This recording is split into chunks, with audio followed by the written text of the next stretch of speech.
Olá, pessoal, como é que vai todo mundo? Saudade de vocês. Muitos eu nem conheço ainda, né? Nós não tivemos oportunidade de estar, né, no encontro presencial por diferentes razões. E aí fomos pegos no contrapé aí no finalzinho já da etapa da disciplina, né? Faltando 3 aulas na pandemia. E espero que esteja todo mundo bem, com saúde, incluindo as famílias de todos, né? A gente sabe que tem muita gente que, de alguma maneira, teve que enfrentar a dor desse momento, incluindo aqueles que têm parentes, né, na área de saúde, como é meu caso também, eu tenho certeza que é o caso de vários aí. Enfim, essa introdução, de certa forma, vai apresentar ou pelo menos suavizar esse momento de entrada nesse processo virtual, o que, particularmente para a ergonomia, é complicado, porque a ergonomia ela age muito no contexto, a gente falou isso em sala, né? É difícil você fazer a intervenção ergonômica sem um contexto palpável para poder avaliar e diagnosticar de forma, né, a buscar uma alternativa de melhoria para aquela situação encontrada. Bem, faltava um pequeno conteúdo que, enfim, eu coloquei no slide aqui. Logo em seguida, bem, vamos começar o conteúdo, porque é meio autoexplicativo da forma que eu coloquei no PowerPoint, e aí vocês vão entender qual seria o encaminhamento daqui para frente, e no nosso encontro virtual mais tarde, vocês vão poder interagir comigo, tirar dúvidas, e eu vou fazer uma abordagem um pouco mais voltada para a questão da prática mesmo, da ação ergonômica, incluindo a explicação sobre algumas das ferramentas que vocês vão estar utilizando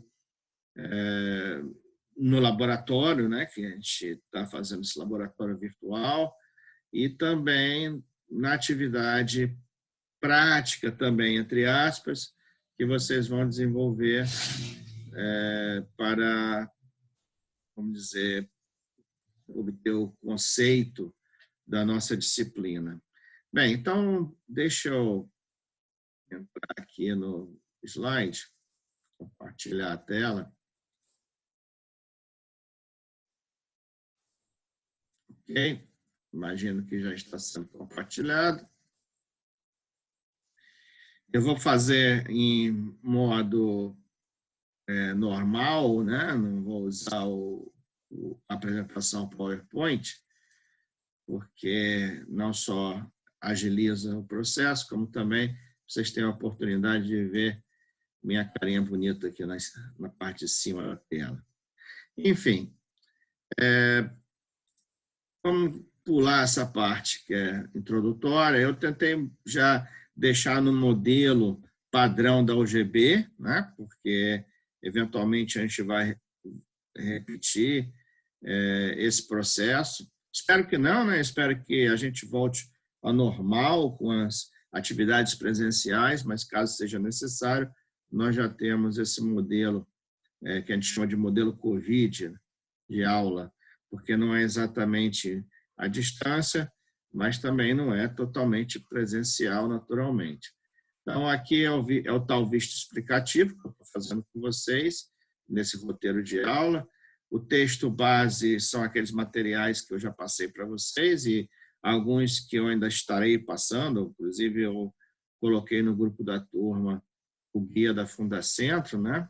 E vou passar os materiais que a gente está trabalhando agora também via WhatsApp. Eu conversei com o professor Ilmar e ele concordou que essa é a melhor alternativa no momento para a gente não ficar tendo qualquer tipo de risco em relação à utilização do NEAD, tá?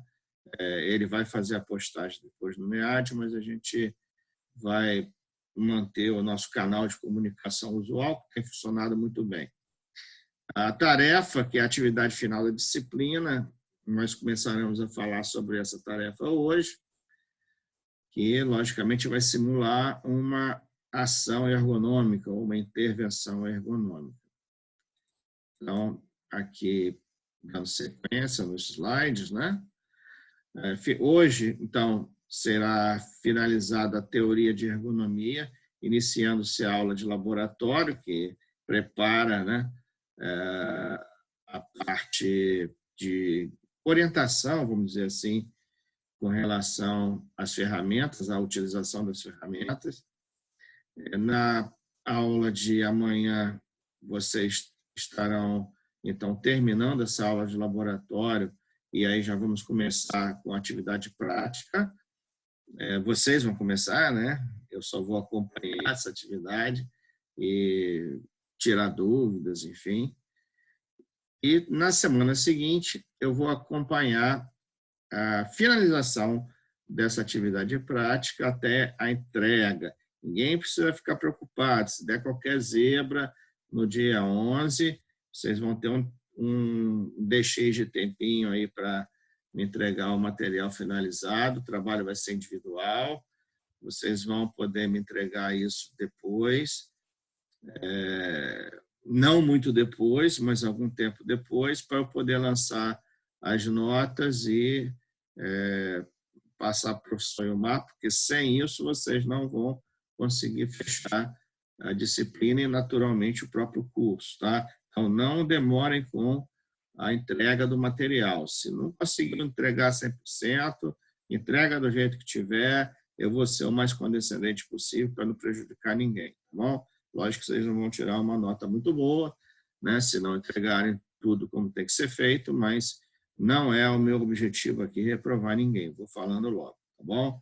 Então, entrega o que conseguir fazer, demonstrando, né, que houve interesse, pelo menos, em fazer a atividade. Aqui, eu vou falar um pouquinho sobre algo que eu já falei, né, que é a antropometria. Eu fiz um resumo aqui do que seria a antropometria, né? A antropometria refere-se ao estudo das dimensões do corpo humano, suas diferenças interindividuais, ou seja, entre indivíduos, e as relações dimensionais entre os diferentes segmentos corporais também. Então, o tamanho da mão, como que essa relação do tamanho da mão tem relação com outras partes do corpo, desde a antiguidade, que isso já é verificado, por exemplo, o tamanho da cabeça serve como base para a altura do indivíduo. Em geral, ela é 1/8 da altura da pessoa. O cara que tem um cabeção normalmente dá distorção aí quando você tenta fazer essa multiplicação da cabeça por 8.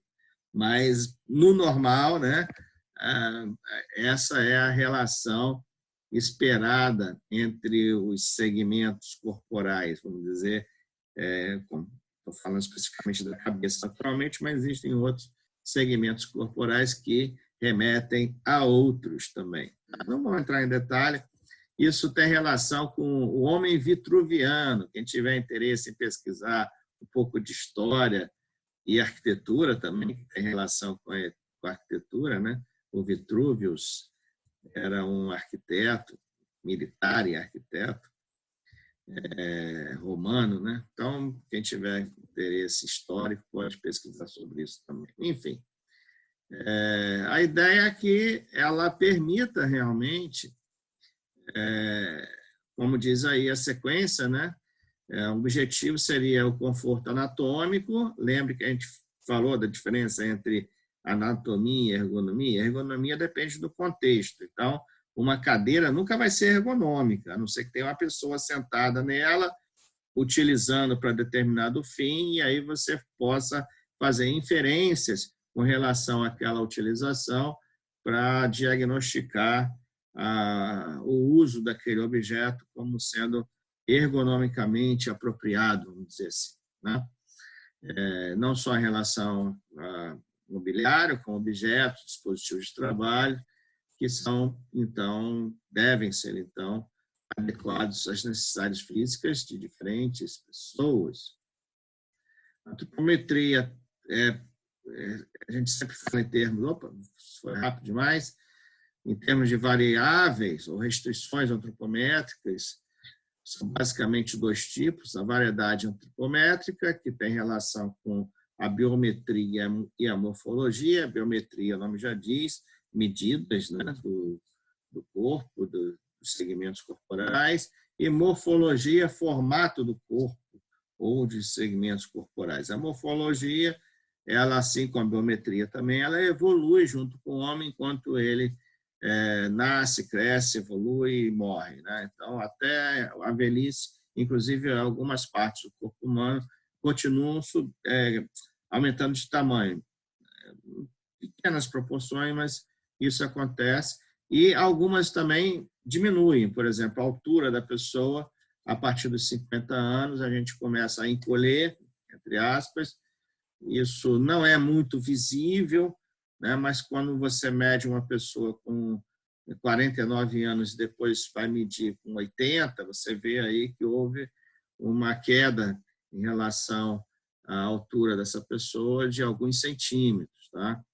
Não sei se vocês lembram do Oscar Niemeyer, de imagens dele enquanto ele foi envelhecendo, porque ele aparecia sempre na televisão, enfim. Quando já estava no final da vida, ele parecia um anãozinho, né? Pequenininho, sentado na cadeira de roda, sendo empurrado por alguém, né? Uma imagem muito triste, inclusive, para quem conheceu o Oscar mais jovem, né? Ele já era velho quando eu fiz faculdade, mas não tão velho. Então, era um cara alto, né? Ele era mais alto que eu, então, por aí a gente vê que essa é uma realidade, na medida que a gente vai envelhecendo, assim como nós perdemos algumas habilidades e capacidades fisiológicas. A gente falou, por exemplo, da questão da audição, né? Que a gente vai perdendo gradativamente até chegar um momento que você não tem mais audição nenhuma, né? Isso quando a pessoa está muito velhinha. É lógico que depende também da questão genética e de outras questões, o PPP da pessoa, né? Onde ela trabalhou, enfim, também vai influenciar na perda auditiva, mas esse não é o nosso objetivo aqui. A diversidade antropométrica é um outro, né, tópico, né, relacionado a essas restrições. Ela tem ligação com questões como etnia, né? Então, algumas etnias têm tendência a ter uma morfologia e biometria diferenciada, né? Os nórdicos também, os nórdicos, por exemplo, costumam ser muito altos, os orientais são mais baixos, apesar que isso tem mudado também em função de outras questões, como nutrição, por exemplo, né? Você hoje consegue encontrar japoneses bem altos até, e fortes. Atividade física também influi. Idade, prosperidade, naturalmente, porque tendo mais condição, mais recursos, as pessoas vão ter uma melhor nutrição, vai fazer academia, enfim, essa questão toda que também acaba provocando a diversidade antropométrica. Isso é algo que está evoluindo, tá? Em relação à história da humanidade. Muita gente fala que Napoleão era baixinho. Não, Napoleão não era exatamente baixinho. Ele tinha 1,60 m aproximadamente. 1,60 m é mais do que a altura média do exército francês na época de Napoleão. A altura média do exército francês na época de Napoleão era 1,54 m, olha aí. Né? Se ele tinha 1,60 m, ele era um pouquinho mais alto que a média dos soldados franceses. Então, e aí vai evoluindo. Você vê essa tabela aqui, por exemplo, coloca a estatura média do homem americano, branco, 1,74 m, e do negro americano, 1,73 m. Isso já mudou. Primeiro que isso meio que se inverteu. O negro hoje está mais alto na média que o branco americano e nós também tivemos uma evolução na altura muito evidente. Essa média de altura hoje está provavelmente em torno de 1,76 m, 1,87 m. A última vez que eu ouvi era 1,76 m, mas você teve uma evolução desde o último censo antropométrico, vamos chamar assim, e já deve estar lá perto de 1,78 m para o caso do negro americano e 1,77 m para o branco. Mas olha aqui os outros também, não vou ficar entrando em detalhe, mas olha os outros aqui. O japonês, 1,61 m. Isso furou completamente, porque hoje o japonês médio tem uma altura bem próxima do brasileiro, por exemplo. O brasileiro também teve uma variação significativa aqui. A altura média do homem brasileiro hoje é em torno de 1,73 m. Então, 6 centímetros a mais do que o que foi medido aqui em 1900 e... acho que não diz aqui, mas eu acho que foi 1974. Essa tabela aqui é de 1974, ou seja, não estou ruim de fazer conta aqui, mas quase 50 anos. Vamos lá. A variedade morfológica tem relação com o formato do corpo em si ou diferentes partes do corpo. Então, o Sheldon, esse sujeito aqui, que era um médico e fisiologista, enfim, uma série de coisas, pesquisador também na área de ergonomia, livros publicados, ele definiu 3 tipos básicos de seres humanos, e aqui vale para a mulher também, tá? Lógico que você tem indivíduos que estão meio que ou mais além vamos dizer, da morfologia própria, ele está um pouquinho mais para o lado esquerdo ou direito. Por exemplo, o endomorfo, o endomorfo, que seria aquele indivíduo mais baixinho, fortinho ou gordo, principalmente na parte da cintura e abdômen, você pode ter um endomorfo forte, faz academia, luta, sei lá o quê, e ficou um pouco mais forte com a evolução do seu crescimento como pessoa. E pode ter esticado um pouquinho também e ficado mais alto, Ele pode ser gordo em formato de pera, que é esse endomorfo aqui, e ao mesmo tempo alto. Então pode haver uma mistura, vamos dizer assim, dessas formas, mas basicamente na época do Sheldon, inclusive, que era uma época logicamente diferente, você vê que esse estudo é de 1940. Então, imaginando que ele tivesse aí uns 30 anos, dá para imaginar, ele não é vivo mais naturalmente. Enfim, vou falar rapidamente aqui de 12 regras da antropometria, e a gente provavelmente vai voltar a essas regras no nosso encontro presencial, até para poder eventualmente fazer uma das atividades ou aplicar uma das ferramentas, que é uma ferramenta de antropometria. Aqui nós temos a primeira regra. Todos os objetos de uso frequente devem estar dentro da área de alcance ótima. A área de alcance ótima é essa área aqui escura, na frente da pessoa. Então, esse é o chamado modelo de Grandjean, por alguns, apesar que não foi o Grandjean que criou, mas como está sempre citado no livro dele, você, a partir desse modelo, você tem, enfim, diferentes posições para se projetar uma bancada de trabalho, dependendo da necessidade. Então, a área ótima de trabalho é onde você coloca tudo aquilo que é muito utilizado no dia a dia. Então, por exemplo, se fosse um painel de controle, joysticks que controlem as operações numa usina nuclear ou siderúrgica, por exemplo, estariam ali exatamente naquele ponto ali da área escurecida, que seria essa área ótima de trabalho com 2 mãos. Já outros tipos de botoeiras no painel que você tivesse que acionar, que ainda precisariam, de certa forma, estar perto de você, estariam na área de alcance ótimo. Então, é aquela área que você, sem descolar os cotovelos, vamos dizer assim, do corpo, você conseguisse manusear qualquer coisa que estivesse na bancada de trabalho ou até no painel, sem fazer muito esforço físico para isso. E, finalmente, a área de alcance máximo é aquela que você ainda consegue alcançar, por exemplo, lá no alto do painel, porém, você não, inadvertidamente, acionaria um botão de parada da produção que estivesse ali nessa área de alcance máximo, por exemplo.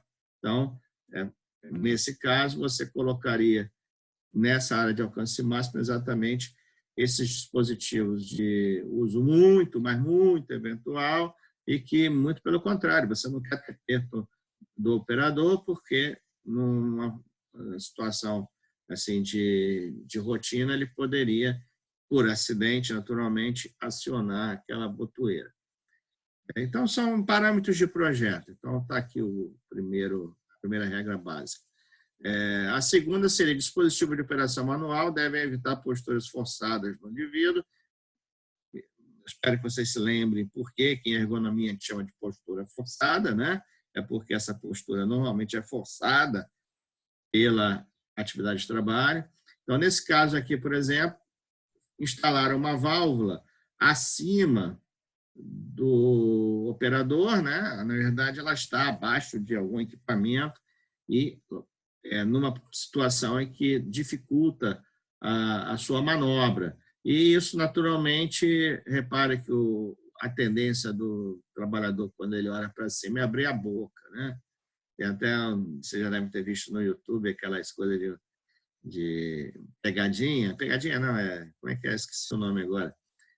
Aqueles vídeos engraçados que a pessoa abre a boca para falar alguma coisa e cai, né? O titica do passarinho na boca do sujeito. Mas, enfim, isso é sinal. Quando a gente fala em observação, análise observacional, esse sinal aqui, a boca aberta, é uma evidência de que está havendo um esforço muscular. Bom, isso você pode, por exemplo, registrar no teu relatório de ação ergonômica. Ou até no relatório de aspectos e impactos que a gente faz na área de segurança em si, tá? Que não é exatamente ergonomia, mas o relatório de aspectos e impactos possui algumas características, vamos dizer assim, da análise ergonômica. Aqui, terceira regra: os braços devem estar na vertical e os antebraços na horizontal, com apoio para os antebraços e punhos. É aquela posição tradicional de cadeira de escritório. Não deve existir compressão de qualquer parte do corpo humano pelo equipamento ou ambiente de trabalho. Isso tem relação, estou olhando a hora aqui para não deixar passar muito tempo do vídeo. Então, aqui vocês veem que, nesse caso aqui, o sujeito está fazendo essa operação de reparo na turbina e a parte da cintura dele, barriga, enfim, está sendo comprimida pela essa plataforma que serve de base para a turbina ser, né, mantenida, né, feita a manutenção dela. Aqui uma outra situação, já não sei se é médico, que parece um raio-x, tem uma bancada aqui e essa menina está sendo comprimida também no tronco dela pela bancada de trabalho. Isso deve ser evitado no projeto. Aqui outras regras: entre instalar ou projetar algum componente mais alto ou mais baixo, instalar no mais alto, pois a instalação mais elevada é sempre mais facilmente compensável. Aqui dá para ver isso, né? Se você tem essa situação aqui, o trabalhador é mais baixo do que precisaria ser, né, para desenvolver a atividade, ele pode ter uma plataforma de trabalho para poder realizar a operação de forma mais confortável. Porém, essa plataforma está completamente errada. Vou até aumentar aqui um pouquinho para vocês verem.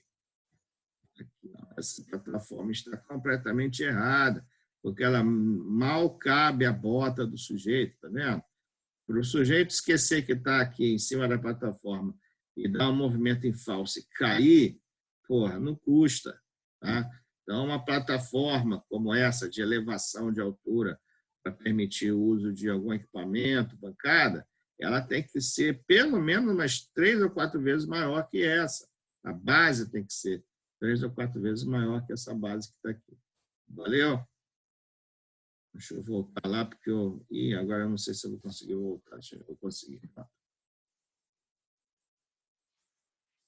Aqui é uma imagem que vocês vão utilizar no nosso exercício de aplicação de ferramenta. Tá? Essa imagem vai ser utilizada lá. Ela ilustra 3 situações de trabalho em bancada, em pé. Então, trabalho de precisão. Repare aqui a posição do corpo, do cotovelo, das mãos. É um trabalho de precisão, tem que ficar mais próximo do rosto do sujeito. Trabalho leve. A postura é mais neutra possível. Ok? Mostrar mais neutra possível, com o cotovelo junto do corpo, sem usar o desvio dos punhos, enfim.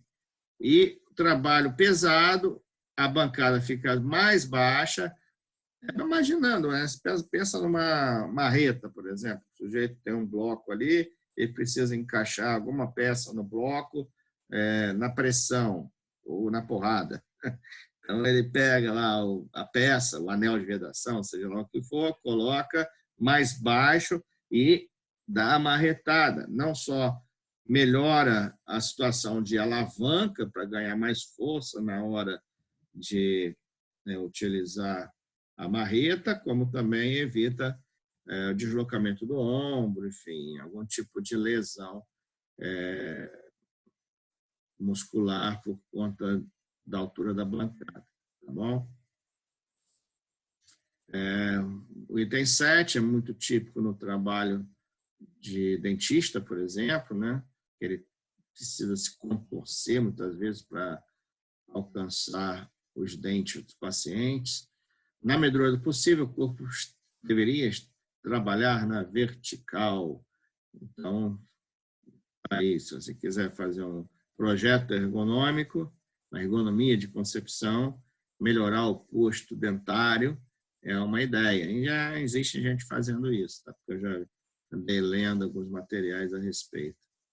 A minha esposa mesmo está terminando a faculdade de odontologia e ela fez o TCC dela nessa área de ergonomia, aproveitando aí o apoio moral aqui do papai, né? Bem, no caso de se trabalhar sentado, nunca deve ser necessário afastar as costas do encosto da cadeira para poder atingir ou visualizar o objeto de trabalho. Então, esse sujeito aqui está totalmente errado. Primeiro, que ele está sentado de lado na cadeira. Segundo, que ele não está apoiado no espaldar, que é essa parte aqui, o encosto, né, da cadeira. Está lá na pontinha do assento, a camisa não deixa ver, mas ele está meio que no quarto frontal esquerdo da cadeira. Aqui outras 2 situações, o tronco não deve se curvar rotineiramente para se fazer o trabalho. Então, se você tem um arquivo de documentos, por exemplo, tudo que for arquivo morto, documentos que não precisam ser visualizados constantemente, devem estar, obviamente, na parte de baixo do arquivo. E colocar na parte de cima tudo aquilo que você manuseia no dia a dia. Os pés devem estar sempre apoiados, de preferência em dispositivos adequados. Aqui, inclusive, ela está em cima de uma espécie de apoio de pé maluco que eu nunca vi, mas isso não vamos dizer, gatilho não, tá? Isso é um equipamento mesmo feito por esse fim, que permite que a pessoa estique a perna em certos momentos para dar uma aliviada na musculatura dos membros inferiores, tá? Mas isso não é muito comum a gente achar por aí, não. O mais comum é aquele apoio de pé normal Tem as bolinhas, alguns, enfim, para ficar no piso mesmo. Aqui uma outra regra, na medida do possível, os postos de trabalho deveriam ter regulagem de altura e regulagem de distância entre o corpo do trabalhador e o objeto do trabalho, ou seja, isso vale para as cadeiras, para os apoios das cadeiras. Essa aqui, por exemplo, tem regulagem de altura no apoio de braços, repare que tem uma regulagemzinha aqui também. E essa também é uma das mais sofisticadas, existem cadeiras com 5 ou 6 tipos de regulagem, lombar, sublombar, enfim. Na impossibilidade de ter regulagem, adotar 3 padrões de medidas para o posto de trabalho, ou seja, é um tipo de regulagem que atenda pessoas mais altas, um outro nível de regulagem para as pessoas de altura mediana e um outro tipo de regulagem, mais abaixo, naturalmente, para as pessoas mais baixas. E isso é importante para evitar os efeitos de má postura, por exemplo, problemas de dores nos pescoços, nas costas, nos braços, antebraços, nas mãos, a sensação de cansaço, que é potencializada pelo sobreesforço também, o desconforto, outros problemas de saúde, inclusive as próprias lesões que a gente já comentou em sala, o LER e a DORT, que nós falamos isso também, que o LER é um tipo de DORT, né? Solução seria prevenir esses problemas, mantendo-se sempre em posição neutra, coisa que a gente já falou várias vezes também, e essa postura neutra leva a um dia mais produtivo e confortável. Para a gente trabalhar com os dados antropométricos, nós precisamos levar em consideração alguns parâmetros. Então, existem vários parâmetros, mas eu separei aqui os principais. Então, os chamados dados pelas médias, ou para as médias, seria casos em que você não tenha um rigor muito elevado no projeto, ou seja, um banco de praça, um banco de jardim, ele não precisa atender as pessoas necessariamente, porque você só vai ter aquilo por alguns momentos. Se for na Europa ou nos Estados Unidos, por exemplo, você não fica esperando o ônibus mais do que 5 minutos, porque ele realmente chega na hora. Então, se a pessoa estiver ali esperando o ônibus, e também não tem normalmente muita gente esperando o ônibus, principalmente nos Estados Unidos. Na Europa você costuma ter mais gente, mas nos Estados Unidos pouca gente usa ônibus. Então, você vai ver no ponto de ônibus lá, 2, 3 pessoas que cabem aqui nesse banco, e a altura desse banco, tanto para o baixinho que está ali, o cara gigante, ou até uma criança, vai atender. A criança vai ficar com a perninha balançando, o baixinho talvez fique mais confortável, e mais o cara muito alto vai ficar com o joelho para cima, né? Quando sentar aqui, mas vai ser por um momento muito curto. Então, você pode estabelecer o projeto de um banco de praça a partir da média populacional. Então, você pega lá 1,70 m e pouco e você projeta, não 1,70 m e pouco, provavelmente você vai pegar pelo segmento corporal, nos modelos que são utilizados para esse fim. Vocês vão ver um modelo antropométrico que eu vou mostrar mais tarde. E aí você, a partir dessa modelagem, você cria o projeto do banco de praça com a altura da média da população. O orelhão, ele leva em consideração também esses princípios, mas os extremos, né? Ele leva em consideração os extremos. Por quê? Porque você precisa ter um orelhão que seja alto bastante para a maioria das pessoas poderem entrar. Hoje em dia nem precisa de orelhão, né? Eu estou falando quando foi projetado. A ideia é que a maioria das pessoas possam entrar aqui sem bater a cabeça, e eu vou mostrar outra imagem que mostra melhor isso aí, tá vendo?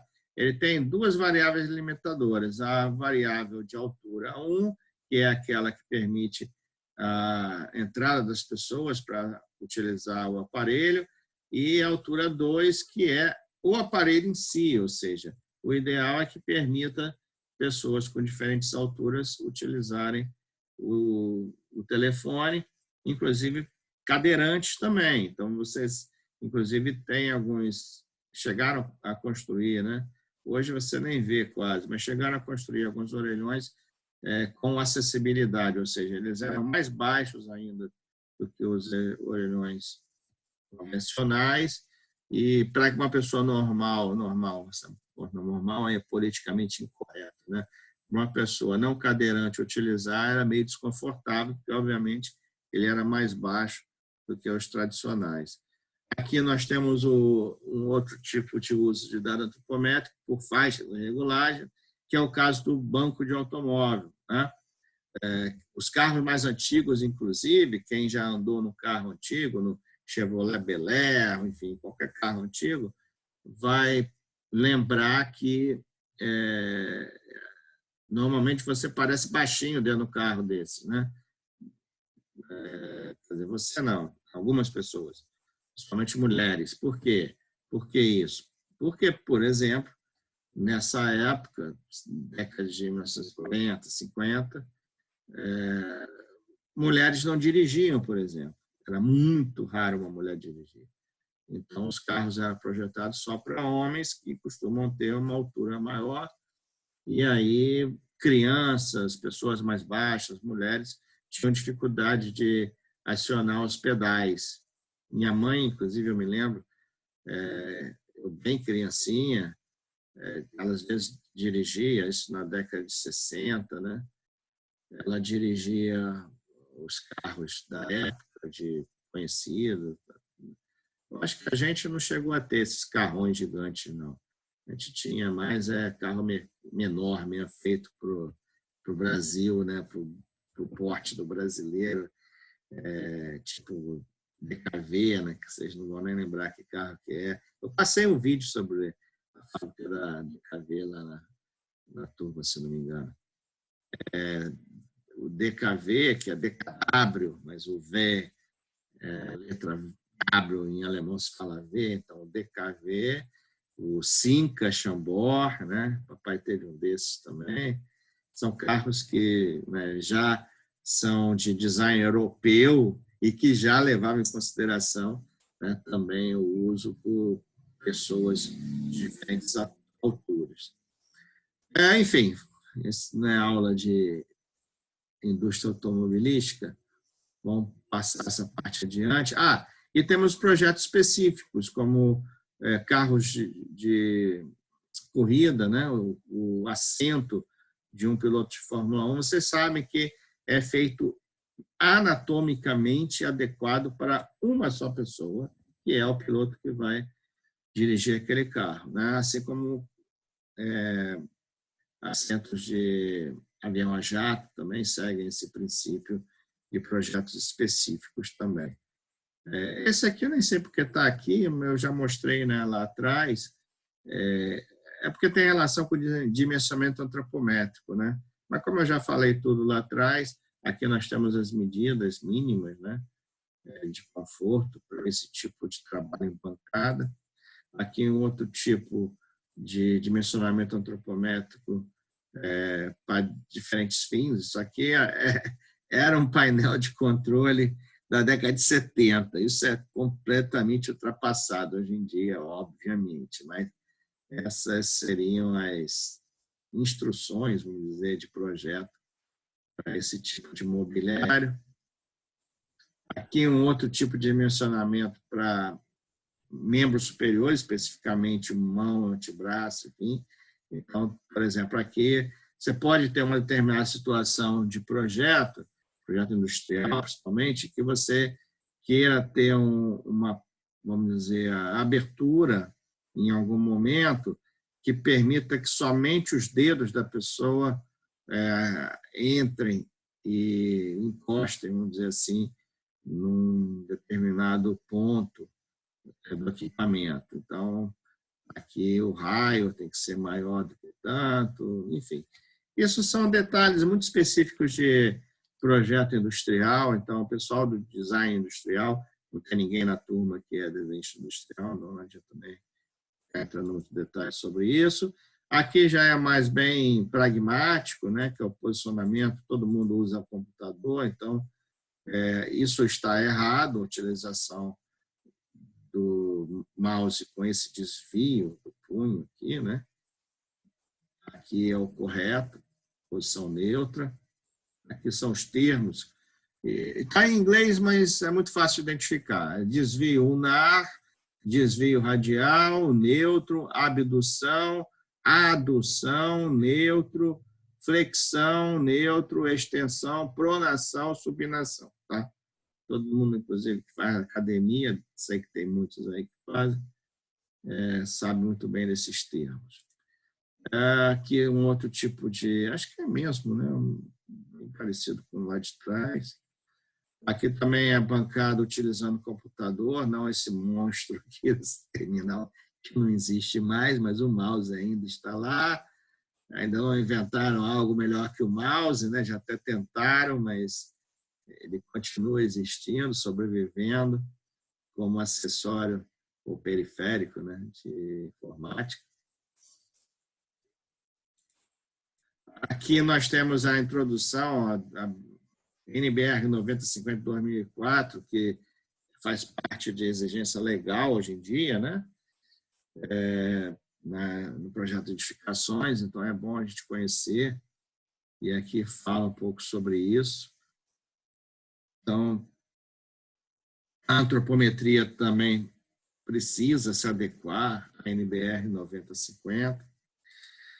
E tudo isso tem relação com a matemática, com a estatística, né? Então, por exemplo, a gente vai trabalhar com os percentis antropométricos. Os percentis não são especificamente algo relacionado à engenharia, a design industrial ou a própria ergonomia.